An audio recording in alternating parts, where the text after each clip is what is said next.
so we can bring our attention to your message for us. Make our message personal, O God, to the point, Lord, that we will go home enriched, empowered, enlightened by you. We ask you in the name of your Son, Jesus, our Lord and Savior. What are some of the major reasons to give? Bakit nga ba tayo dapat magbigay? At siyempre, ang sinasabi dito na giving is giving to God what is due to God and giving to other people as well. Whatever is due to them or whatever we may be able to give them. First of all, giving is commanded by God. Utos sa atin ang pagbibigay. Napakaraming katuruan. Isa na dyan ang Luke 6:30. Lucas 6:30, give to everyone who asks you. Napakalinaw ng mga turong ito. Acts 20:35, the Lord Jesus himself said, it is more blessed to give than to receive. So it's not only commanded but also commended by God. Pinupuri at ikinakapuri ng Diyos ang pusong mapagbigay. This alone is enough reason to give. Kahit wala na tayong isipin pang dahilan, it was commanded by God, it's good enough. Because God is God. But giving is not only commanded, it is also exemplified by God. Ang Diyos na mismo ang nagbigay ng halimbawa, siya na ang unang nagbigay. At ano pa ang apat nating hingin, ibinigay niyang kaisa-isa niyang anak na si Jesus para sa ating kapatawaran, para sa ating paglilinis.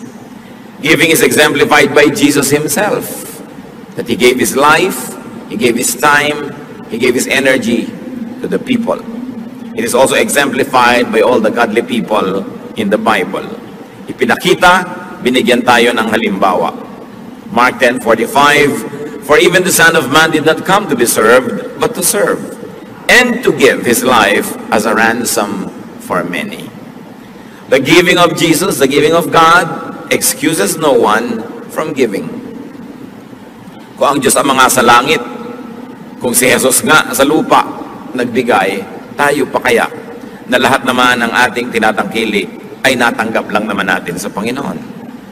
Giving is also reflective of God. Ang Diyos ay liwanag. Ang tao parang salamin. Kung maganda ang iyong pag-uri ng salamin, pag tama sa iyo ng liwanag, ang liwanag na ito ay makikita rin ng iba. You reflect the light. Christians and believers, the people of God, are like gems. Gems by themselves don't sparkle. They only reflect the light. And because God is light and God is a giver, we who are mirrors and gems must reflect that giving spirit. The people who don't receive the direct giving from God will experience God's giving through us. Kaya nakikita nila ang liwanag dahil sa atin na nagpapatalsik ng liwanag na ito oras na tayo ay tinamaan. Therefore, the mirror honors the light. Giving reflects God's character.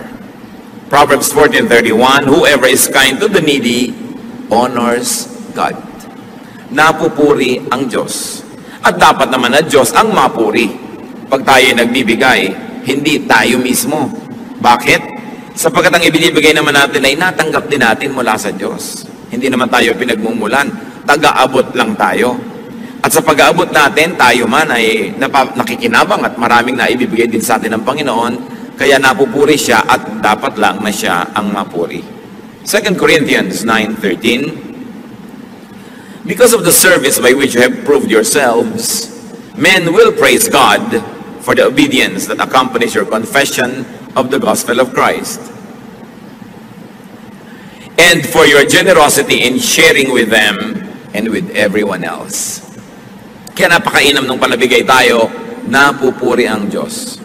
Kung ang damot-damot mo, mapipintasan ng Diyos. Sabihin, ganyan ba Kristiyano? Ganyan ba yung mga born again? Ganyan ba yung mga pa-Bible? Ang damot-damot. Indirectly, napipintasan ang Panginoon. Pero pag kami mga palabigay, sabihin, iba, bakit yung mga yan nagbibigay sa mga hindi nila kilala? Mga nasalanta ng bagyo, mga kung ano, nagugutom sa kalye. Kasi mga Christian yan, napupuri ang Diyos. Kaya isang malaking uri ng pagsamba yung pagbibigay.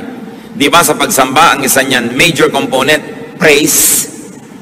Pero pagka meron kang ginagawa araw-araw na panabigay ka sa kapwa at napupuri ang Diyos, pagsamba yun, kasi praise din yun. Hindi lang sa pagkaka-hallelujah, pagtataas ng kamay, pagtugtog, pagsayaw. Sa pang-araw-araw na buhay, we can do praise and worship. When God is praised and worship through our kindness. Giving also blesses the recipient. It spreads goods and goodwill. And beyond that, giving also blesses the giver. Kung merong napagpapala, pag may nagbibigay, unang-una na yung nagbibigay. Kasi kung hindi naman siya nabigyan na una pa, wala naman siyang ipapamigay. Kaya yun lang kakayahan niya na nagbibigay, ibig sabihin, nauna na siya ang tumanggap at siya ang na-bless. Pero hindi lang yun eh. Ang Panginoon kasi hindi ka lang binibigyan para ka makapagbigay. Pag nakapagbigay ka pa, lalo ka pa uling bibigyan. Paikot-ikot, paulit-ulit, walang katapusan yung cycle. Many of the things that God does is cyclical or are cyclical. Pagka ginawa mo ito magiging bunga. Pag nagtanim ka, aani ka. Pag umani ka, marami ka na naman buto, itatanim mo uli. Pag itinanim mo, aani ka na naman, paulit-ulit. At ganun din yun. Binigyan ka ng Panginoon, nagbigay ka, bibigyan ka uli. Makakapagbigay ka tuloy na naman. At dahil nagbigay ka, bibigyan ka uli. But when you enter the cycle of poverty and the cycle of selfishness, magdadamot ka, hindi ka magbibigay, therefore hindi ka bibigyan ng Diyos. Lalo ka ngayong kinapos. At habang kinakapos ka, lalo kang dadamot. Dahil self-preservation yung iniisip mo. Habang dumadamot ka, lalong hindi ka na naman magbibigay. At lalong hindi ka nagbibigay, lalong hindi ka na naman makakatanggap. Palubog ka ng palubog sa ginagawa mong cycle of poverty. Samantalang kung giver ka, pataas ng pataas yung cycle of abundance. Luke 6:38, give and it will be given to you. A good measure, pressed down, shaken together, and running over will be poured into your lap. For with the measure you use, it will be measured to you. Lagi natin itong nadidinig. Sik-sik, lig-lig, umaapaw ang ibabalik sa iyo ng Diyos kung ikaw ay mapagbigay. Because giving sets a blessing machinery in motion. Pag nagbigay ka, para kami pinindot na switch ng pabrika, aandar lahat yung mga parts noon, iikot, aandar ang ending, may lalabas na produkto, patungo dun sa bibigyan mo at patungo rin sa iyo at yung naluwalhati ang Diyos. Hindi mo pwedeng pigilin yon, automatic. Pag may ginawa kang mali, may itinanim ka, aandar yung makinarya, ang lalabas na bunga noon kaparusahan. Kung minsan matagal lang lumabas, akala mo lusot ka na. Pagka naman nagbigay ka, gumawa ka ng mabuti, pinindot mo rin yung automatic switch, aandar din yung makinarya ng Diyos, hindi yung titigil hanggang hindi lumalabas yung produkto. Pagpapala doon sa iyong binigyan, pagpapala sa iyo at kaluwalhatian ng Diyos, automatic. Kuminsan din, matagal lumalik yung gantimpala, akala mo wala na. Tapos sa panahon na gipit ka, nalimutan mo na meron ka palang points, biglang lumalabas yun. Maraming nagpapatotoon yan. Mga hindi nila inaasahan kung saan nagmumula ng mga blessing. Tapos maalala nila, oo nga pala, somewhere in time, ako ay merong ginawang mabuti. At ang Diyos kasi hindi lumilimot sa ginagawang mabuti. Ang Diyos kasi ayaw niyang may utang siya sa tao. Sino naman tayo para magpautang sa Diyos? Papayag ba ang Diyos sa siya may utang sa nilalang niya? So oras ay kayo nagbibigay at gumagawa ng mabuti, susuklian niya ng sobra-sobra para at the end of the day, ikaw pa rin ang may utang na loob at hindi siya. Napakasimple ng logic na yon. Hindi papayag ang Diyos na siya itong may utang sa tao. Kaya walang pagbibigay sa kapwa o sa Panginoon ang nakakalugi. Hindi ka papayagan ng Diyos na malugi at mapintasan mo siya. Dahil yan ang kanyang katuruan. Giving pleases God. Therefore, it opens the door to followership to Jesus. Yung mga iba gustong-gustong sumunod kay Jesus. Tulad ng isang mayamang lalaki, sabi niya, anong dapat kong gawin para makasama sa inyo? Matthew 19:21, Jesus answered, if you want to be perfect, go, sell your possessions and give to the poor, and you will have treasure in heaven. Then come, follow me. Ang gusto ni Jesus na kasama, mayayaman, pero mayayaman sa mabubuting gawa. Mayayaman sa kawang gawa, mayayaman doon sa mga tinatawag niyang kayamanan sa langit, treasure in heaven. Sabi nitong mayaman, gusto kong sumama sa inyo, ano bang dapat kong gawin? Sabi, pues, ipamigay mo ang iyong kayamanan. nang walang maging hadlang sa pagsunod mo. Marami pong tao hindi makakasunod dahil ayaw magpamigay. Pero kitang-kita natin dito, ginawa ni Lord na isang requirement, hindi sa lahat ito ha. Marahil na ang taong ito, sobrang din ang pag-ibig sa kayamanan niya na hindi niya pwedeng ibigin ng Diyos kasi sabay, dalawa yung iniibig mo. Pero kung malinaw naman sa iyo na Diyos ang nauna mong iniibig, ngayon nagkataon ka namang mayaman din, hindi naman kailangan ipamigay mo lahat yan. Pero ang point, kung alam mo na ito nang nakakasagabal, naglalayo sa iyo sa Diyos, paano ka susunod sa Panginoon kung may iba kang sinusundan at magkaibang direksyon ang pinupuntahan nun at magkaibang tinig ang tumatawag sa iyo? Malungkot na umuwi ang lalaking yon kasi hindi niya nabitawan ang kanyang kayamanan. Sayang naman kasi halos 2,000 taon na ang nakalipas. Sasandali lang naman siyang nabuhay, hindi pa niya ginamit yung sandali na yon para maging masunurin sa Panginoon. Na kung ang hinihingi ng Panginoon sa kanyang pagsunod natin sa Kanya ay maging palabigay, this alone should motivate and inspire believers to give. What about the power to give? Bakit nating tinatawag na power ang nagbibigay? Sino po ang mas makapangyarihang tao? Yung kaya niyang manutok ng baril, bumaril ng kapwa, manakit, mangagaw, mangbuska, o yung mapagbigay? Higit na makapangyarihan yung mapagbigay. Bakit? Sapagkat tayo'y likas na mararamot. Tayo'y mga likas na makasarili. Selfishness is like the power of gravity. It is like the power of distorted natural law. It is the norm. It is what can be expected. Napakasama ng puso ng tao. Genesis 6:5, the Lord saw how great man's wickedness on the earth had become, and that every inclination of the thoughts of his heart was only evil all the time. Nakita ng Panginoon kung paano nahulog ang tao sa kasamaan na wala siyang iniisip kundi ang pagiging makasarili. Bakit ngayon malakas yung nakakapagbigay? Labanan mo yung force of gravity. Tatalon ka sa building pero hindi ka mahuhulog dahil there is so much power, tumataas ka pa nga, yun ang power. Yung merong kang gusto mo para sa sarili mo na ibibigay mo sa iyong kapwa, makapangyarihan ka sa tulong ng Diyos. Yung mga magulang na kakainin na lang ibinibigay pa sa anak, makapangyarihan ang kilos ng Espiritu sa ganung puso. Yun ang mga tunay na tagumpay. Yun ang tunay na sinasaluduhan na kapangyarihan. Yung matanggihan ang sarili at mapagbigyan ang kapwa. It takes so much resolve and energy and power to give. That is why giving is part of praise and worship. No true worshiper comes before God empty-handed. Kahit sa Biblia, sinasabi yun, huwag kayong haharap sa akin na wala man lang bit-bit. Why? Because giving is a triumph of the divine. Sa puso natin na may Espiritu ng Diyos at sa puso nating nananahan din ang Espiritu ng kasamaan, tuwing nagbibigay ka, ang nagtatagumpay ay yung Espiritu ng Diyos. Pero tuwing nagiging makasarili ka, ang nagtatagumpay, your dark side. The selfish side. Kaya isang pagsamba na may dala-dala kang offering. Kasi kung susundin mo lang sarili mo o si Satanas, hindi mo ibibigay yun. Panghihinayangan mo yun para sa sarili mo na lang. Yung maitanggal mo sa sarili mo yun at maiabot mo at maibigay, isang malaking tagumpay ng paglaban sa likas na pagiging makasarili.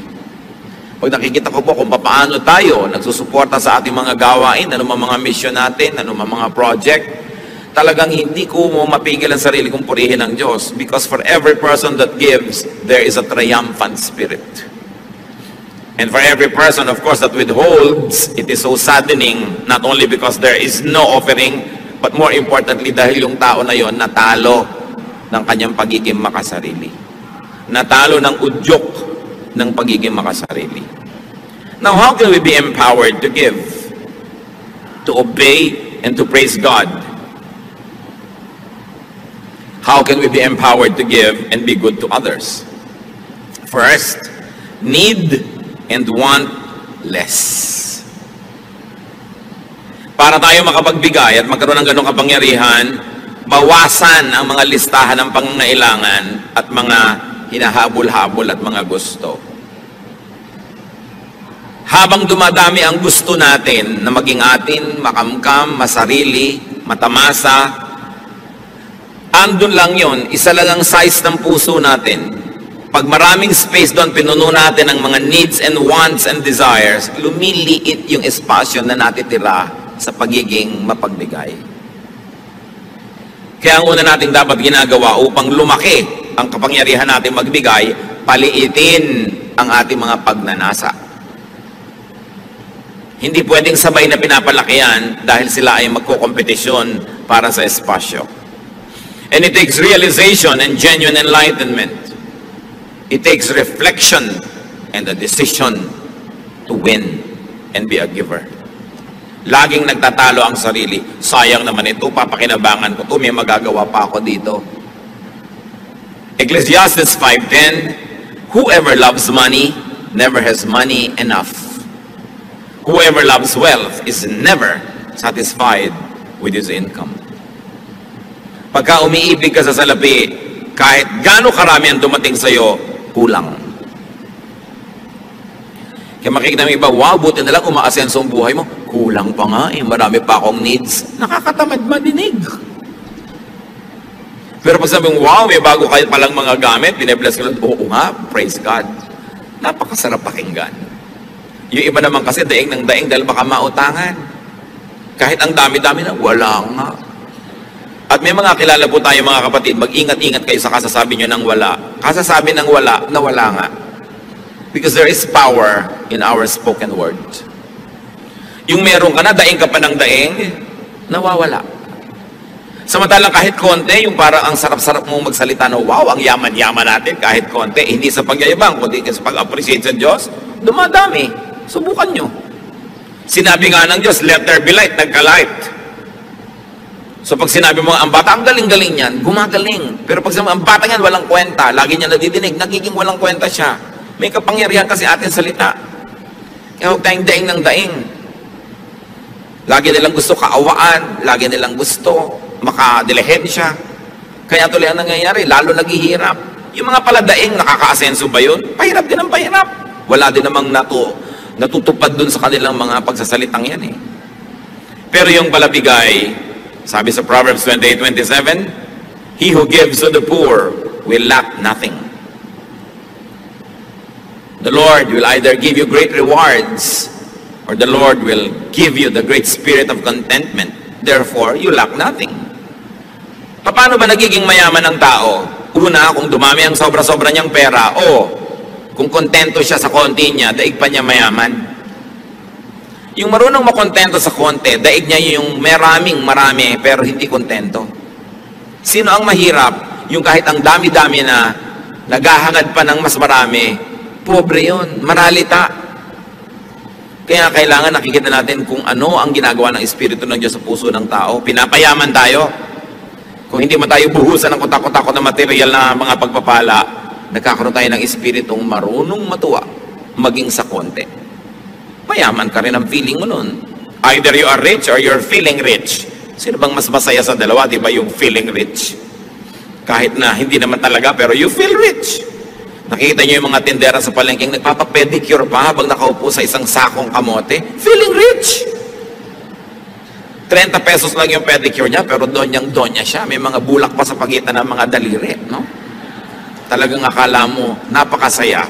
Pero kung ang dami mong pera, you are not feeling rich, nagreklamo ka pa rin, pobre ka, kawawa naman. So learn contentment. 1 Timothy 6:6, but godliness with contentment is great gain. For we brought nothing into the world, and we can take nothing out of it. But if we have food and clothing, we will be content with that. Pinanganak ka daw na walang dala, aalis kang walang dala. Ano lang ang pwede mong dalin doon sa kabilang buhay?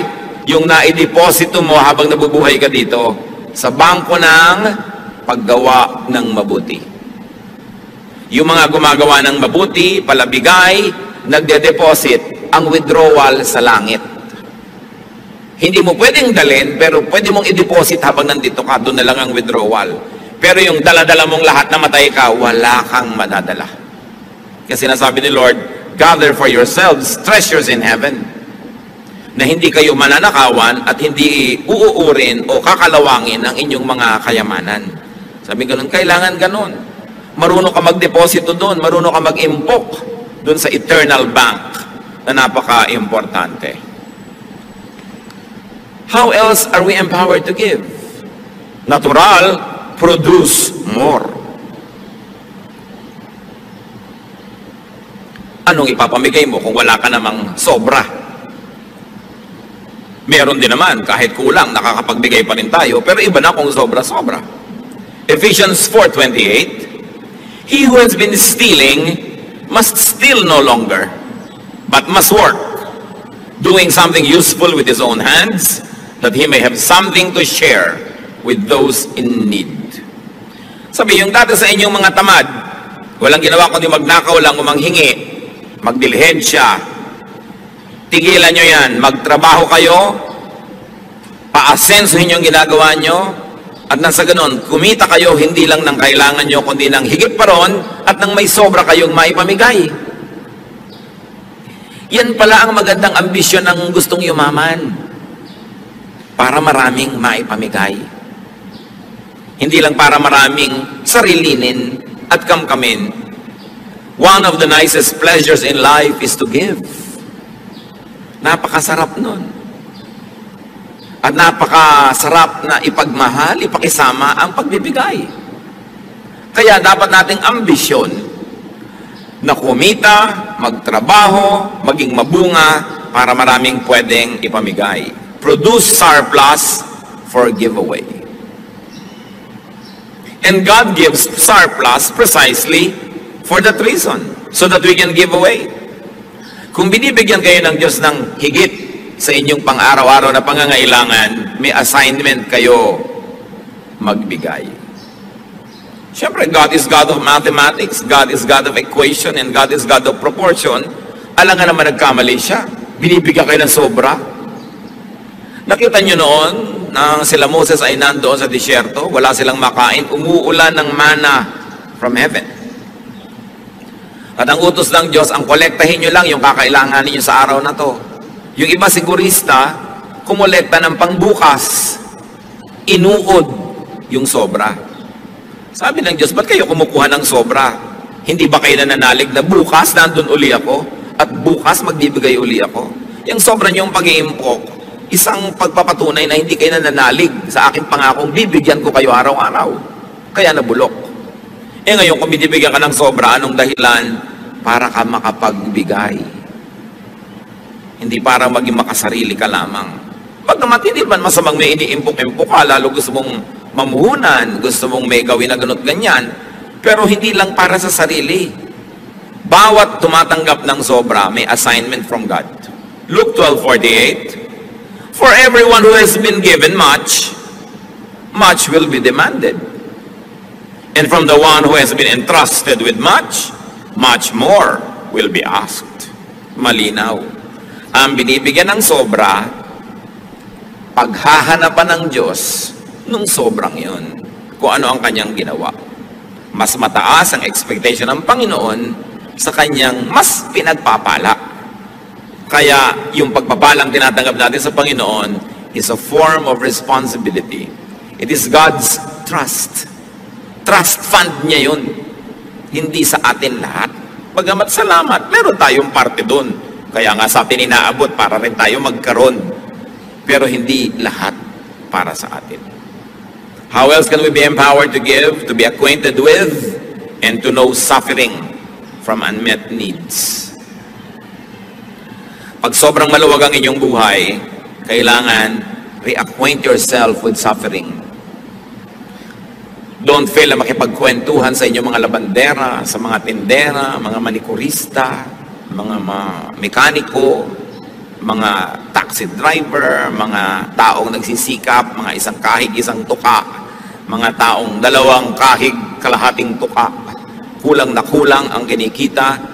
Kasi kung tayo nakikisalamuha, nakikipagmabutihan, at nakikisangkot sa mga nangangailangan, muling nabubuhay yung espiritu sa atin ng charity. Pagka nakakasalamuha ka sa mga taong konting-konting halaga, napakalaking bagay sa kanila, natututunan mong magbigay ng mga halagang iyon at natututunan mong magtipid sa iyong mga luho. Dahil alam mo na, ang konting luho ko, malaking bagay na para sa mga sobrang gutom. Pero pag tayo nag-social climb at ang lagi niyong kasalamuha, yung big spenders, yung napakararaming pera at hindi makapagkapwa, sarili ang inaasikaso, gumagastos ng napakalalaking mga pera para sa mga hindi naman mga masyadong kailangan sa buhay. Pag yan ang lagi niyong kasama, kayo'y mamamanhid sa daing at pangangailangan ng mga kapuspalad. At ang gagawin ninyo, makikisama kayo sa kanilang mga paglustay, sisikapin yung kumita ng maraming-marami para lang kayong makasabay sa kanilang mga kaluhuan. Pero hindi tayo dapat maligaw. Tayo ay may pananagutan sa ating kapwa. Kaya dapat, kahit ang ating mga anak, kung lumalaki sa ginhawa, dapat nyo silang iminumulat sa mga pangangailangan ng mga sarili nilang mga pinsan na maaaring higit na nagdarahop kaysa sa inyo. Kailangan silang dinadala sa mga lugar na nakakita silang pagdurusa at hirap para sila'y magkaroon ng malasakit sa kapwa. Hindi yung lagi silang ikinukulong sa mga air-conditioned cars at mga air-conditioned homes at sa mga gated villages at sila ay nagiging bulag sa katotohanan ng pagdurusa ng sangkatauhan.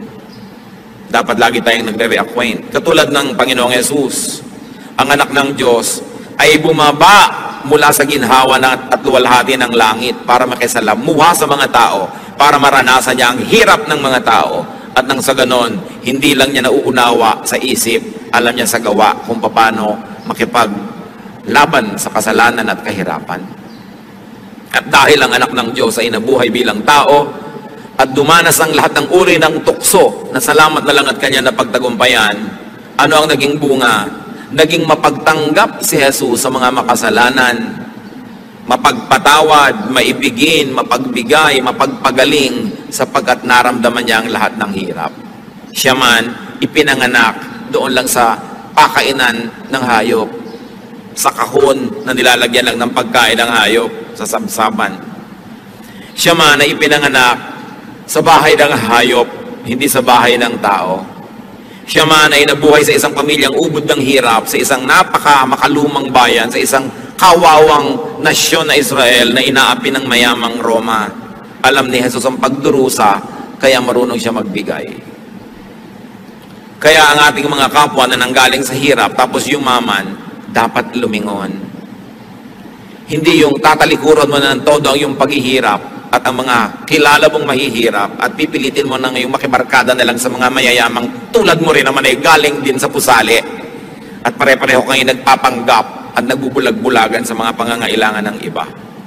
Dapat ngayon ang galing sa hirap ang mas mabuti sa mahirap. Kaya ito naman ang ginagawang pang-uutos sa atin ng mga politiko, lahat galing sa hirap. No? Pero makikita ba natin talaga sa mga ginagawa nila ang malasakit sa mga mahihirap, liba na lang kung oras ng eleksyon?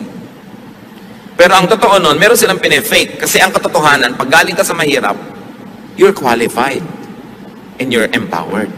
At yung galing talaga sa mayaman, kahit naman siguro pa paano, may kamag-anak ka rin mahirap, alam mo rin kung paano maging mahirap, dapat huwag tayong maging bingi. Ang Panginoon sa Hebrews 2:18 dinescribe, because He Himself suffered when He was tempted, He is able to help those who are being tempted. Dahil siya nakaranas ng mga panunukso, mabait siya sa mga nagkakasala at sa mga natutumba at nabubuwag. Dahil siya lang naman tong nanatiling nakatayo kahit natukso. Siya lang tong nanatiling walang kasalanan. Lahat naapektuhan, lahat tinatamaan at nasasaktan at nagdurugo at nalulugmok at nadarapa. Ang naging epekto kay Jesus, ang pakikitungo niya sa mga makasalanang tao, naging mapagpatawad siya at mapalakop-kop sa makasalanan. Hindi naging righteous. Ngayon, kung lagi ka lang nasa seminaryo, nasa loob ng simbahan o opisina ng simbahan, nasa mga toreng garik at mga tore ni David na ang tataas, relihiyosong-relihiyoso ka, ano nagiging bunga? Lalo ka ngayong mapaghusga, lalo ka mapagmataas at hindi ka makapagpasensya sa nagkakamali. Hindi yan ang example ni Jesus. Ang example niya, naunawa niya na mahirap magpakabanal, maging yung babaeng babatuhin dahil nahuli na sa akto ng pangangalo niya, sinanggahan pa niya. Pero sabi niya, sin no more. Naiintindihan niya. Kaya tayo namang aral ng salita ng Diyos, ang dapat nagiging bunga, naiintindihan natin yung kinakapos, hindi hinuhusgahan natin sila. Christians are a very peculiar people. We kill our wounded. Mabuti pa kumisan yung mga rebelde, yung mga kasama nilang nababaril, binubuhat. Tayo, pag may Kristiyanong nabaril ng kaaway at nasugatan, niyuyurakan, pinagchichismisan, pinagpipiestahan. We kill our wounded. This is not the example of Jesus. The example is to be acquainted with suffering and weakness so that we can help those who suffer and those who are weak. Kaya kailangan maging matulungin. Pero hindi yan lahat eh. Kumisan ang nananaig lang sa atin yung ating dark side, but we have a bright side. Genesis 1:27, God created man in His own image. Merong bahagi ang Diyos na nabubuhay sa bawat puso ng bawat nilalang. We can be godly. We can be giving. If only we will allow that godly side to triumph. That's why giving by itself is the triumph of the godly side over the dark side. How else are we empowered to give? Know and understand yourself. Understand your position in God's economy. Sino ka ba talaga? Anong papel mo dito sa mundong nilikha ng Diyos? At ang lahat ng taong malinaw ang pag-iisip, we will realize that you are just a recipient of God's kindness. You are just a recipient of God's grace. Therefore, you are to be a channel of that same kindness and grace. Tumatanggap lang tayo. Kumisan sa tagal mo at dami ng tinanggap, nakakalimutan na natin yun. Akala natin tayo na nga yung hero, tayo na nga yung great. Pero tayo tumatanggap lang. At dahil doon, meron tayong pananagutan sa nagbibigay. Luke 14:13-14. But when you give a banquet, invite the poor, the crippled, the lame, the blind, and you will be blessed. Although they cannot repay you, you will be repaid at the resurrection of the righteous. Sasabihin ng mga tao, Pastor, yung po ba mga Christian nagdedebu? Yung po ba mga Christian naghahandaan? Yung po ba mga Christian nagpa-party? I say, yes, lalong dapat. Kasi mga anak tayo ng Diyos, dapat natin ipagdiwang ang Diyos. Pero may pagkakaiba. Ang Kristiyano nagpa-party, nagluluto at naglalaan ng isang bahagi ng kanyang handa, ipinapakain niya sa mga kapuspalad na nandun sa mga lansangan. Ang mga Kristiyano at anak ng Diyos na naghahandaan, nagsasaya, laging may bahagi para ipamigay. Kasi mahirap naman yatang sundin yung hindi nyo kilalang lahat ng sinasabing poor, crippled, lame, blind, nasa party nyo, di ba? Kahit gaano kayo kabanal, hindi naman siguro kayo sobrang mag-e-enjoy, ang daming hindi nyo kakilala. So anong gagawin nyo? Ipadala nyo yung dapat nyo ipakain kung saan man sila naroon. Mga Kristiyano na isang buong pamilya kakain sa restaurant, ang dami-daming kinain. Why don't you order 2 or 3 dishes at ibigay nyo sa mga waiter na nag-silbi sa inyo? Iuwi naman nila sa pamilya nila, makapag-party rin sila kahit man lang pansit. Yun ang pinagkaiba. Ang mga Kristiyano kasi, may pagkakaiba. Bagamat pare-pareho tayo ng ginagawa, meron ka laging kaibahan. At ano yun? Ikay palabigay. Kahit pa nga, hindi naman sobra. Sabi ni Job 1:21, naked I came from my mother's womb, naked I will depart. So don't take it all, and don't hold on too tightly. Huwag masyadong mahigpit ang hawak. Ang totoo niyan, dahil tayo makasalanan, we don't really deserve all the good we receive. We don't really deserve all the good we desire. Romans 3:12, all have turned away. They have together become worthless. There is no one who does good, not even one. So what is a great lie or kasalanan? That you deserve the good life. What we deserve is hell. Yun ang totoo nun. Dahil patuloy tayo nagkakasal at kinakapos. Kaya mga advertisement ng maluluhong mga bahay, kondo, maluluhong mga salon, spa, laging, you deserve the good life. Scientific ang mga advertising, ha? Ba't nila sinasabing you deserve? Kasi maraming kliyente, pag gumagastos ng marami talaga, nagigilty. Kaya para talikuran mo na yung guilt mo, sige na, gumastos ka na, you deserve it. Paulit-ulit yun. The life you deserve. The home you deserve. Di ba? Katulad ng mayamang lalaki na akala niya siya na talagang hero kung ba't siya yumaman sa Luke 12:19. Matapos siyang ang daming inani, inipon niya, nagdagdag.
Mga bodega, and I'll say to myself, you have plenty of goods laid up for yourselves for many years. Take life easy, eat, drink, and be merry. Pero siya itinuwido ng Diyos. Sabi ng Lord, you fool, that's not the way. Not just because you work so hard, you have already earned it. The lie that we deserve good things desensitizes us to want, to get, and to waste more. Yung I deserve it naman eh. I worked so hard, so I deserve this. We are not really that good. Kuminsan dumadating sa'yo ang daming pagpapala, ang daming mga material blessings, maraming success, dapat mong huwag makalimutan, pinagpapala ka lang. O tulad ng sinasabi ni Solomon, well, sinuwerte ka lang. Huwag ka maniwala na ikaw talaga lahat ang dahilan kung bakit ka matagumpay. Sabi niya sa Ecclesiastes 9:11, I have seen something else under the sun. The race is not to the swift or the battle to the strong, nor does food come to the wise, or wealth to the brilliant, or favor to the learned, but time and chance happen to them all. Yan, naobserbahan ko yan. Hindi naman lahat ng mabilis tumakbo na nanalo sa karera. Hindi naman kung matalino ka, ikaw ang may kakaining masarap. Hindi kung ikaw ay matalino, yayaman ka. Sabi ganon, tsamba-tsamba kumisan. Panapanahon, swerte-swerte. Time and chance happen to all. At lahat sa atin na nagtagumpay at patuloy na nagtatagumpay, alam nyo, ang laki ng element ng chance. Kung hindi man chance, well, binless kayo ni Lord, pinlano niya. Pero kung hindi, sabi ni Solomon, hindi ka naman nanalo dahil ikaw yung pinakamagaling eh. Hindi, minsan mo, ikaw yung nakukuha. Kahit yung offer mo, hindi pinakamaganda. Sabi gano'n, nagkakataon. O kung hindi man nagkataon lang, talagang Diyos ang may bigay. Lalong dapat ka maging humble, huwag ka maging mayabang. Sasabihin mo, I deserve this. Dahil hindi naman lahat ng nagsisikap, umaasenso ka. Hindi lahat ng nagtatrabaho ng mabuti, nagkakaroon ng mga reward agad. May X factor yan na hindi natin alam that should keep us humble. Hindi ko man nagtap ka sa board o sa bar, ang galing mo. Nagkataon na yung pinag-aralan mo, yun ang natanong. Hindi naman kung bumagsak ka, hindi ka na marunong. Ang dami-dami mong alam, yung pang hindi mo alam ang naitanong-tanong. Maraming ganyan. Kaya kailangan talaga lagi kang umaasa sa pagpapala ng Diyos. And that we should always be humble. We must be less and less selfish. Everything good that you have came and comes from God. Ecclesiastes 5:19, God gives man wealth and possession and enables him to enjoy them. This is a gift of God. Regalo. James 1:17, every good and perfect gift is from above, coming down from the Father. So a realistic, humble, and grateful attitude necessitates and empowers giving. Pagka makatotohanan ang pagkakilala mo sa iyong sarili, ikay mapagpakumbaba at tumatanaw ng utang na loob sa Diyos, magkakaroon ka ng lakas para maging mapagbigay. The godly way to react to so much suffering and needs around us is to give more. Giving, by the way, is not only for the rich. It is also for the unrich. Akala natin yung mga mayayaman lang ang dapat magbigay. Kaya sa maraming churches, yung konting pamilyang may kaya, sila na lang lagi ang taya. Yung iba, lagi nilang, ay, mayaman si sister ganun, mayaman si ka ganun. Mark 12:42-44, sa offering, inobserve ni Lord yung mga tao, but a poor widow came and put in 2 very small copper coins, worth only a fraction of a penny. Calling his disciples to him, Jesus said, I tell you the truth, this poor widow has put more into the treasury than all the others. They all gave out of their wealth, but she, out of her poverty, put in everything, all she had to live on. Binibilang pala ng Panginoon yung mga hinuhulog ng mga tao doon sa offering box. Siyempre, yung mayayaman, yung mga supot nila ng mga punong-puno ng mga silver, mga gold, mga coins. Pag lumaglag yun doon sa loob, ang lakas ng tunog. Mayroong isang babaeng ubod ng hirap, balo, naglaglag lang siya ng 2 pagkanipis-nipis na barya. Siguro manipis pa sa pinipig. Wala man lang tunog. Pero sabi ni Jesus, kita niyo yung babaeng yon? Yan ang pinakamalaking donor ng church na to. Ha? Ang liit nga ng binigay. Bakit siya ang pinakamalaking donor? Lahat binigay niya, wala nang natira sa kanya. Ang binibilang pala ng Panginoon, hindi yung inilagay mo, kundi yung natira pa sa'yo matapos ka maglagay. At doon nakabase sa kanya kung sino ang biggest donor. Nakikita natin, giving is not only for the rich. Giving is for everybody. From each according to ability. That is how it should be. So you can give from your own neediness. Hindi yan excuse. Nung nagkaroon ng kontribusyon ng mga churches all over the known world, pati yung mga poor churches, akala nyo exempted? Hindi. Merong isang super hirap na church na puri masyado. Kasi hindi siya nagpa-exempt dahil mahirap siya. Siya pa ang nagpilit na isali siya sa mga magbibigay sa pangangailangan. 2 Corinthians 8:2. And now, brothers, we want you to know about the grace that God has given the Macedonian churches. Out of the most severe trial, their overflowing joy and their extreme poverty welled up in rich generosity. For I testify that they gave as much as they were able and even beyond their ability.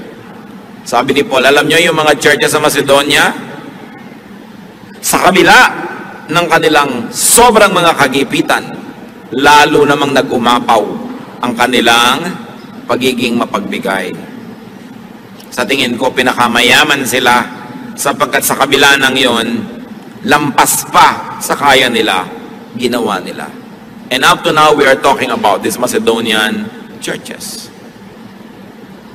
Meanwhile, while giving is not only for the rich to do, giving is not only to the poor. Ang pagbibigay hindi lang para sa mahirap. It is also to the hardworking, to the enterprising, the productive, and the fruitful.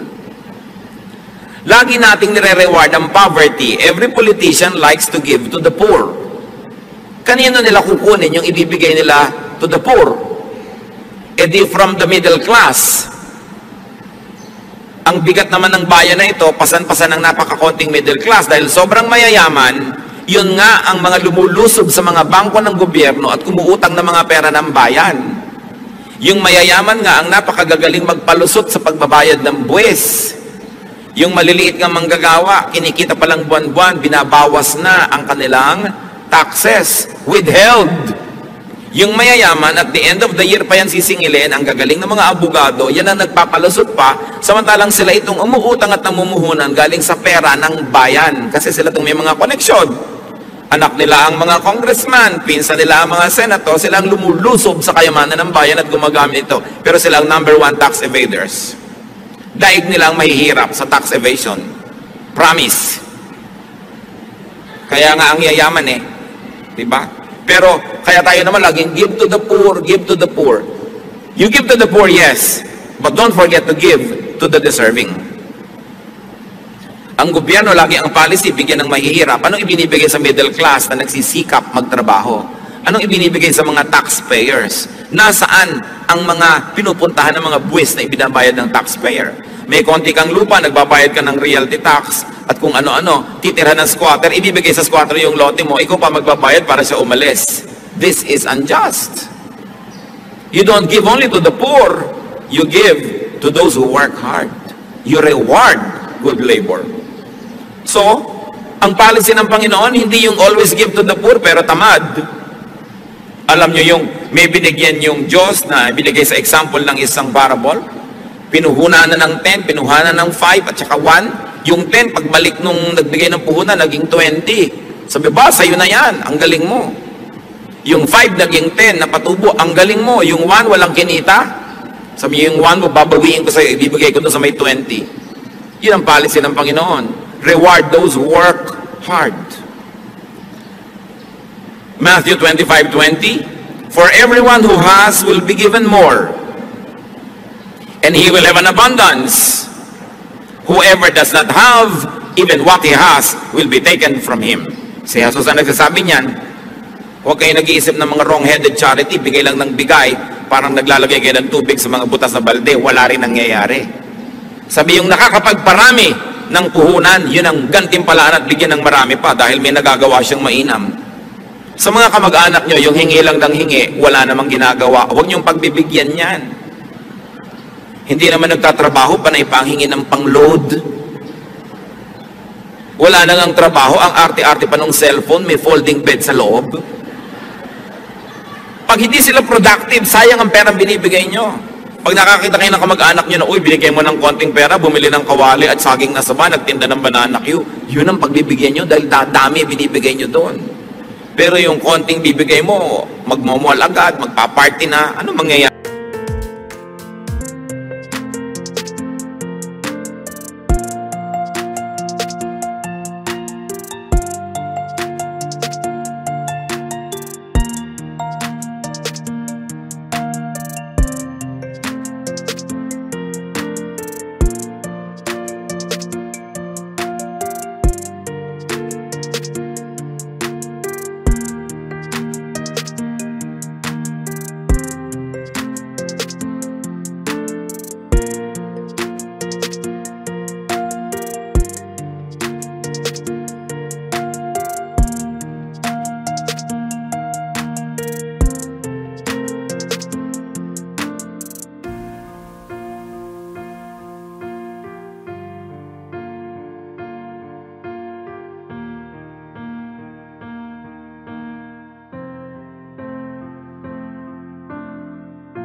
Doon.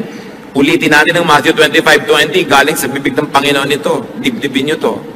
For everyone who has will be given more, and he will have an abundance. Whoever does not have, even what he has will be taken from him. In the context of katamaran ito, huwag niyong lalayo. Kung tamad ka, yung konting nasa iyo, dapat pangambawiin, sayang lang. Ibigay doon sa makakapagparami. The blessing of abundance is empowerment to give. The downside of poverty is your inability to give. Napakasarap nung nakapagbibigay. So give to those who earn and deserve it. Because we are measured not by what we receive, but by what we give. Giving is one of man's most victorious acts versus the temptation to be selfish. Giving is one of man's most powerful acts. So be empowered to give. Ang tanong, at dito tayo magtatapos, ano ang pumipigil sa atin para magbigay? At kung nagbibigay naman tayo, ano ang pumipigil sa atin para magbigay ng lubos? Lalong-lalot kung pinagpapala naman tayo ng Panginoon. Mga magulang, nagbibigay ba tayo ng lubos sa ating mga anak? Mga anak, nagbibigay ba tayo ng lubos sa ating mga magulang? Mga magkakapatid?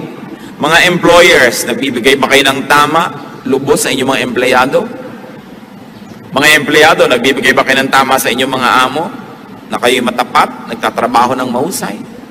Ang pagbibigay ay utos ng Diyos. Halimbawa ng Diyos at ng Panginoon, at ipinangako niyang pinagpapala niya ang nagbibigay. Aming Ama sa langit,